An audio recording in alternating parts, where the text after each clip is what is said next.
He got a fully funded scholarship to study at the PhD level in Canada, and he applied and was refused study permit until he met me, and we reapplied, and he got his study permit approved after the initial refusal. It was a fully funded scholarship to study at the PhD level.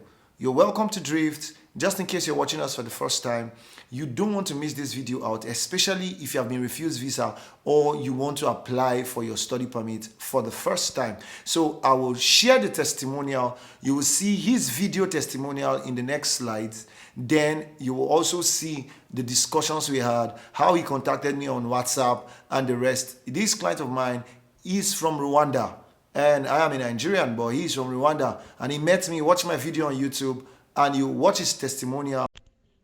Hello everyone. My name is Boniface from Rwanda. I have a free funded scholarship to pursue a PhD in Canada. I applied for visa the first time and was denied. I reached out to Dryphtagency and they helped me to prepare my second visa application, document organization, writing the letter of explanation, all of those and everything that was necessary for the second visa application. It's amazing. After only 14 days, my visa has been approved. You can see my passport is stamped, if you can see. Now, I would recommend everyone who wants to apply for the visa, either study visa, visitor visa, work permit, to reach out to Dryphtagency. They will help you to prepare all the documents, everything you need throughout the entire application. Letter of explanation and how we went about it. So if this looks like what you want to listen to and what you want to hear, click the like button, subscribe, hit the notification button so that you get updates from me whenever I release a video, and also share to your friends and loved ones. So now, welcome back. So this is how we addressed the letter of explanation. Like we know the address and the rest. And then you say, what's the subject? The subject is a request to reconsider my visa application and grant study permit to Canada. So you can put your date of birth and passport number as part of the heading. Fine, that's good. There is no one solution that fits all. Go through my previous videos, you will see a lot of approaches that we used. I hope this letter reaches you in good health. I'm sincerely grateful for the opportunity to present my application for your reconsideration. I deeply appreciate your willingness to review my application once again following the refusal of my previous visa application, UCI number, put the UCI and the application number all in bracket. On July 16, 2024, the University of Calgary, DLI number, put the DLI in bracket, Alberta, Canada, has offered me admission to pursue a 4-year PhD program in electrical and computer engineering after a thorough assessment of my potential. However, my application for a study permit was denied based on a few specific grounds. I'm taking the opportunity to address the reasons for refusal outlined in the rejection letter, providing detailed justification and any additional necessary information. I trust this time my application will be approved. I'll be granted a study permit to Canada. So this is the introduction. And why was he refused? Like I always say, start with using refusal ground. 1, so he was refused based on his asset and financial situation are insufficient to support the stated purpose of travel. So I'd like you to know that most people who are granted a fully funded scholarship, like my client Amina, like other clients, I'll be giving other testimonials. You will see them.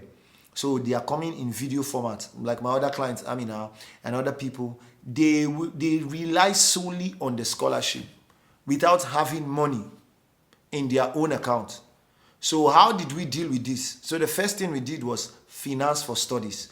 Meanwhile, before I continue reading, if you want me to handle your applications, write your letter of explanations, and handle the entire applications, you can send a mail to me. Look at the screen, dryphtagency@gmail.com, and I will handle it for you. And you have a guarantee of 90% success rate, even if 100% belongs to God, but you have a guarantee. So how did we start this? We wrote the refusal reason first, and then we addressed it. Most people address refusal reasons and they write their letter of explanation without addressing the refusal reasons. That's the first thing you should do before you start telling stories. After you introduce yourself, tell them the purpose of you writing, and then begin to address it. All right? Now, finance for studies. In support of my application, I am pleased to demonstrate that I have sufficient resources to cover my tuition fees, living expenses, and other associated costs during my stay in Canada. I am writing to provide a detailed account of my proof of funds and sponsorship for my proposed study plan. So, give a heading, scholarship and awards. So, I'm honored and grateful to have been awarded scholarship totaling 32,060 Canadian dollars per year to cover tuition, and 8,690,000 Canadian dollars per annum for living expenses and other associated costs during my stay in Canada. Please see attached award letters and screenshots. It is composed of a minimum of 25,000 Canadian dollars per annum for a period of 4 years, from which the School of Engineering, University of Calgary, the International Graduate Institution Award provided by Faculty of Graduate Studies, granting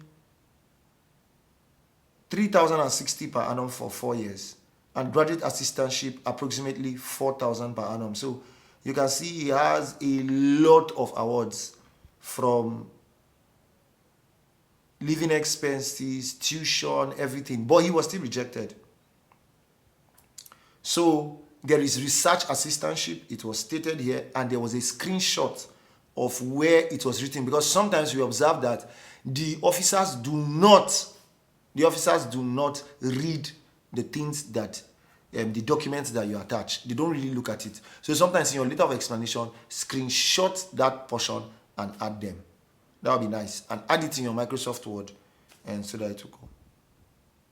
So he talks about his research assistantship, the International Graduate Tuition Award provided by the Faculty of Graduate Studies. We talked about each of those awards individually.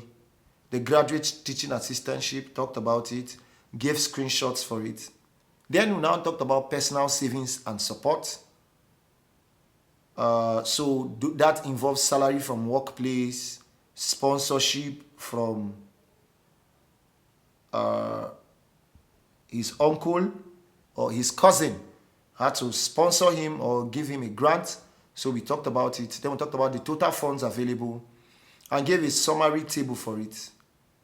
Then before we now talked about the refusal grounds. The second reason why he was rejected was that based on temporary reasons. So for the temporary reasons, we talked about his professional ties. That I'm not going to read out. And then home and family ties, travel history. Before, this client of mine had scholarship. He was awarded fully funded scholarship for his master's. He did it in Egypt, so he had travel history, his educational background. And then before you now start talking about why you applied for electrical engineering, why the university, why Canada, language proficiency, your post-study plan, and then you conclude and list documents. So the most important thing is start with why you were rejected. And then if you want me to write something similar for you, please send me a mail, or my number is there in my videos in the description. You see my mail, see my number, see how you can contact me, or send me a DM on Instagram.